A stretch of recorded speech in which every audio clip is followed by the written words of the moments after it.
Agora tu imagina um comunista de carteirinha escrevendo um romance que aborda a luta de classes e a desigualdade social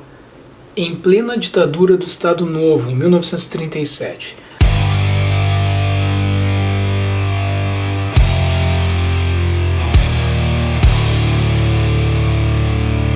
A gente está falando da obra Capitães de Areia e do escritor baiano Jorge Amado, filiado ao Partido Comunista Brasileiro naquela época, e que dividia, inclusive, essa paixão pela escrita com outro escritor e também membro do Partido Comunista, o Graciliano Ramos. Ambos faziam parte de um movimento que ficou conhecido como a segunda geração do modernismo. Naquele momento, no Brasil, havia essa tendência a retratar nos romances as agruras dos problemas sociais que se apresentavam, a realidade daquela época e também os diferentes sotaques desses problemas sociais, ou seja, uma forte pegada também do regionalismo. Esses autores vão ter, muitos deles, envolvimento com militância política. É o caso de Graciliano Ramos, é o caso de Jorge Amado,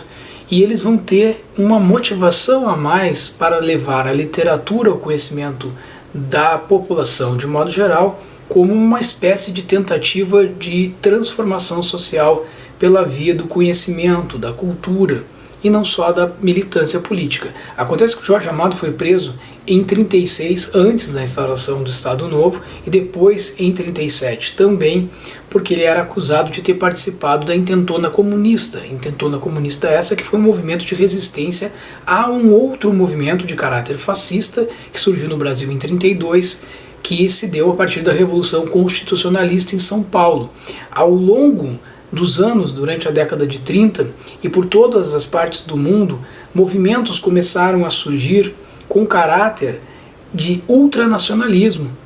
É o caso do nazismo na Alemanha, que surge também na década de 30, é o caso do fascismo na Itália, é o caso, em 36, do franquismo na Espanha. Então, a gente está falando aqui de um contexto em que a Segunda Guerra Mundial levava a um conflito, a uma divisão do mundo em diferentes grupos e diferentes tendências de pensamento sobre a sociedade, sobre os rumos que a sociedade deveria tomar. E inserido nesse contexto, e como militante de um partido político, Jorge Amado deixava transparecer em sua obra tudo aquilo que lhe deixava angustiado, ansioso em resolver os problemas sociais. E ele via isso tanto como um papel da militância política, quanto de uma espécie de militância literária.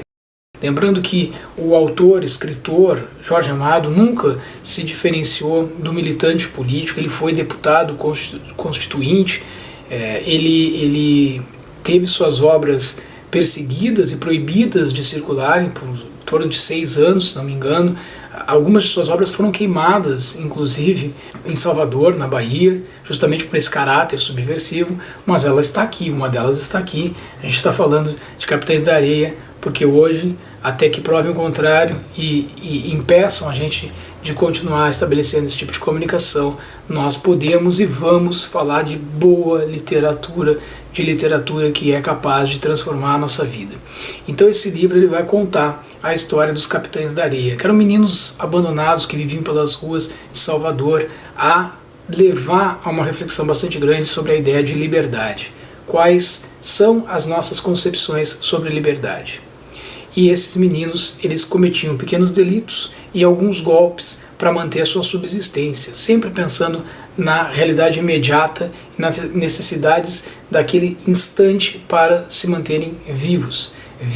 e organizados dentro de um grupo que vivia num trapiche. E aí tem uma questão interessante aqui, que o autor desta obra, Jorge Amado, era alguém que tinha conhecimento de causa. Ele foi viver com crianças de rua, passou alguns momentos, experimentou essa experiência de estar com eles, inclusive dormir com eles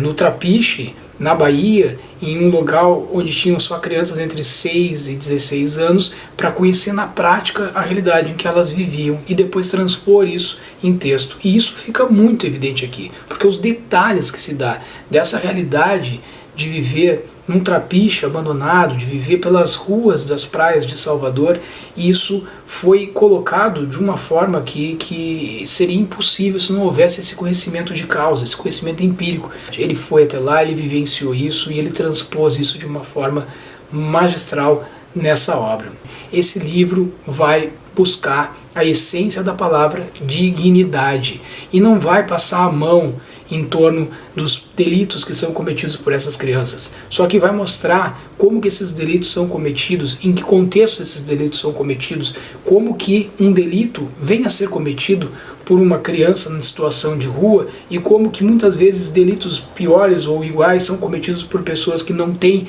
a emergência da fome, a emergência do prazer imediato para significar suas vidas, e mesmo assim, quando são cometidos por pessoas que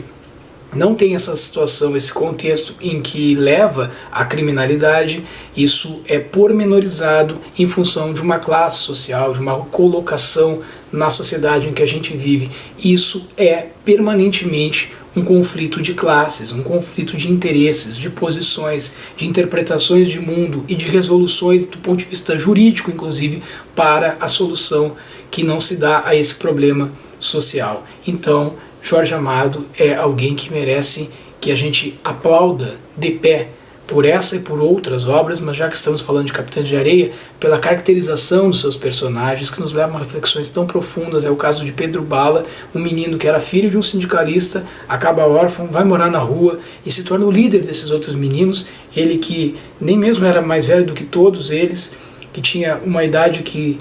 regulava com alguns deles, mas que foi identificado como líder, como alguém que quase que herda isso de alguma forma do seu pai e que faz com que todos os outros, os demais, enxerguem nele esta liderança. Ele disputa essa liderança logo no início do livro ser contado com outro menino, mais velho inclusive do que ele, e ele assume essa liderança para tomar medidas que muitas vezes ficam sem uma decisão por parte do coletivo, mas para tomar decisões pensando no bem comum. Tem também a figura de um outro menino que é conhecido como professor, que com todo esse contexto, todas essas dificuldades, lia para os demais, era muito interessado em leitura, era muito interessado em arte, em cultura. Isso vai levar ele a um destino, você tem que saber esse destino que vai aparecer, você só vai saber, melhor dizendo, se ler a obra. Também a figura de uma menina, a Dora, que acaba sendo disputada por esses dois meninos que eu falei. Ela quando chega em meio a esse grupo, ela sofre um grande assédio. Como que ela vai ser tratada por eles, já que ela é uma menina, os diferentes olhares e interesses sexuais que são despertados ali, a relação sexual deles ao longo da obra também, as descobertas pelas praias de Salvador, a forma como eles lidam com a sexualidade também é muito trabalhada nesse livro, é bastante interessante para se entender, para se compreender esse mundo de descobertas e dentro de uma realidade social bastante diversa. A figura da Dora vai ser fundamental para como que ela vai conseguir se aproximar desses meninos e com eles se tornar alguém igual, ser aceita pelo grupo. E aí também a outra criança que deixa suas marcas aqui, todas elas de alguma forma vão deixar alguma marca. Estou falando de algumas para não me estender muito, mas o Sem Pernas, que é o especialista em dar os golpes nas famílias, ele tinha um problema de deficiência física, e isso faz com que ele consiga se aproximar de algumas famílias, e eles vão estabelecendo essas relações para que eles consigam obter aqueles objetos que eles podem vender, ou um dinheiro necessário para que garanta mais 1, 2 dias, o alimento,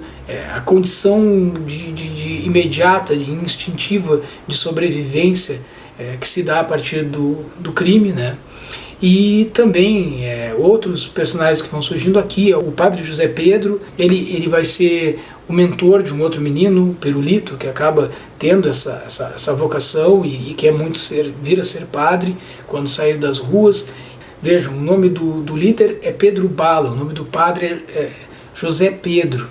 E ele é alguém que vai deixar marcado aqui a sua imagem muito próxima àquilo que fazem os padres ligados à teologia da libertação. Ele chega a entrar em conflito dentro da igreja com aqueles padres mais conservadores, mais ortodoxos, em defesa desses meninos, em defesa de um olhar mais humano para as necessidades desses meninos e para as resoluções que devem ser dadas aos problemas que são narrados pela mídia, né? Afinal de contas, o livro já começa com reportagens de jornal e termina com reportagens de jornal falando a respeito dessas crianças, falando desse grupo que é muito mal visto pela sociedade e de forma bastante estereotipada e sem ouvir essas crianças. Afinal de contas, para quem a mídia fala, para quem o governo governa, para quem nós nos dirigimos quando falamos sobre situações como essas, quando falamos em dignidade, impossibilidade de ter chance e de ter alguma esperança.